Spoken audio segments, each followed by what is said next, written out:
আসসালামু আলাইকুম। কেমন আছেন বন্ধুরা? আশা করি ভালোই আছেন। সি প্রোগ্রামিং এর দ্বিতীয় পর্বে সবাইকে স্বাগতম। তো আজকে আমি একটি সিম্পল প্রোগ্রাম নিয়ে কাজ করব। প্রথমত সি প্রোগ্রামিং এ কতগুলো অংশ থাকে এবং কি কি। সি প্রোগ্রামিং এর প্রথম শুরুতেই যে অংশ থাকে অর্থাৎ উপরের অংশ তাকে বলা হয় ইনক্লুড ফাইল অর্থাৎ হেডার ফাইল।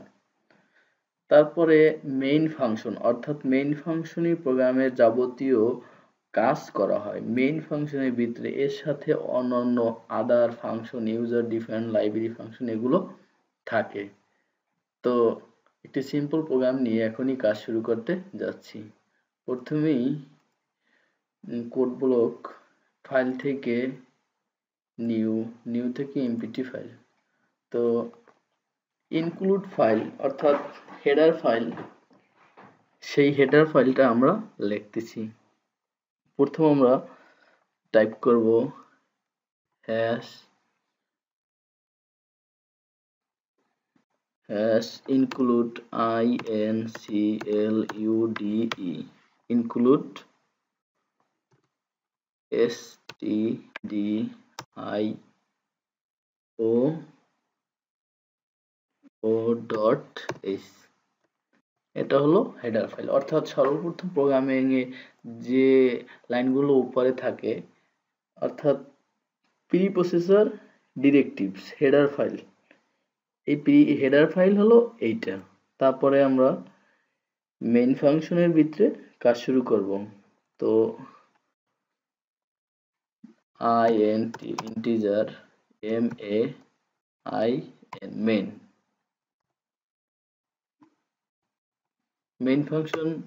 মেইন ফাংশনের ভিতরে যাবতীয় কাজ হয়ে থাকে। তো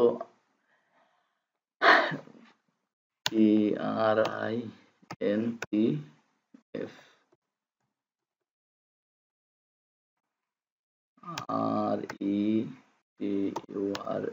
return 0।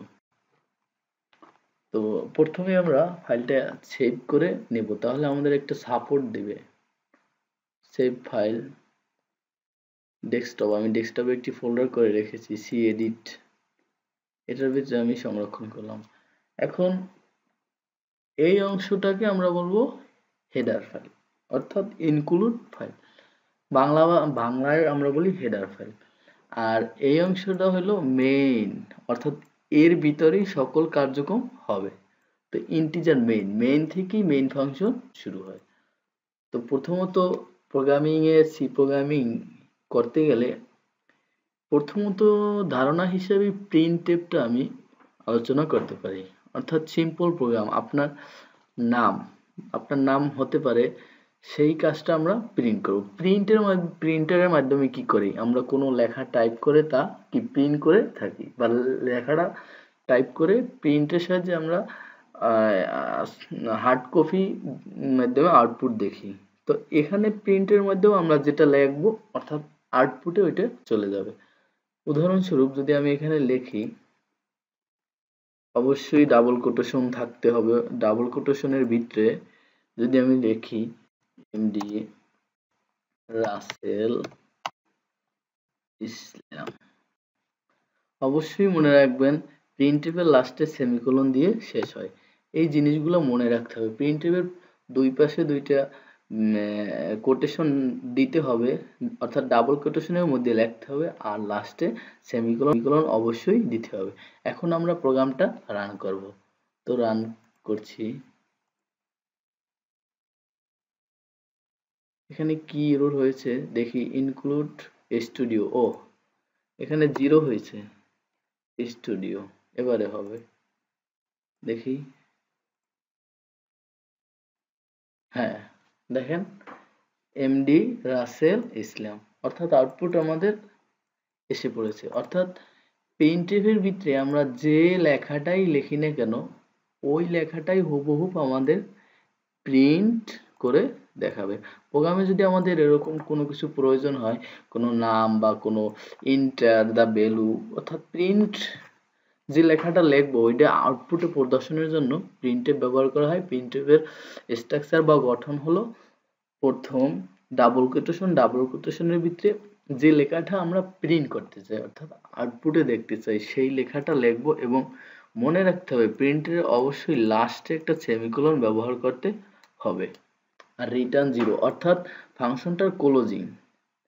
তো এই হলো প্রোগ্রামিং এর প্রথম দিকের ধারণা। একটা হেডার ফাইল থাকবে, মেইন ফাংশনের ভিতরে যাবতীয় কাজ হবে।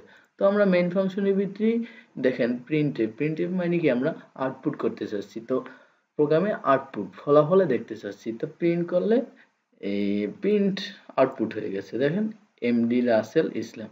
তো আমরা প্রোগ্রামটা সর্বপ্রথম করব কি একটা ফাইল নেব, এমপিটি ফাইল নিয়ে তারপর ফাইলটা সেভ করব। সেভ করে তারপরে এখানে রান এইটাই দেব অথবা বিল্ড এন্ড রান এইটাই ক্লিক করব। তো প্রোগ্রাম রান হবে। আশা করি প্রোগ্রামটা বুঝতে পারছেন।